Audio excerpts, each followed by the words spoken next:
რას გვატყუებს ქრიდი? ეს არის ქრიდა ვენტუსი.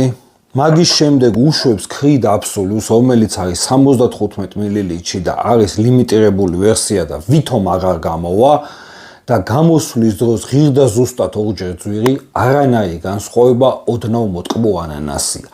გაყიდეს ძალიან ბევრი, დააბოლეს ხალხი. ეხლა მესამე უკვე ვიცოდი და ესე შევიძინე და კიდე კარგი მთლიანი ბოთლი არ ვიყიდე, ქრიდა აბსოლუტ 100 მლ-იანი, რომელიც ზუსტად ერთ-ერთში ეს არის, ოდნავ კიდე ანანასში არის განსხვავება. ჩემთვის ეს ბრენდი ჩაბარდა ისტორიას, როდესაც არ უნდაო რამე ახალი შეცვალოს ან ახალი არომატი გამოუშვას და აი ესე ხალხს ეკაიფება, იგივე არომატს უშვებს და მაგით აკეთებს ფულს. პირველები ვიყავით ბაზარზე და ეგეც არ იყო ეგრე და მით უმეტეს დღეს ესენი რასაც ჩვებიან, ეგ არის სრული მარაზმი.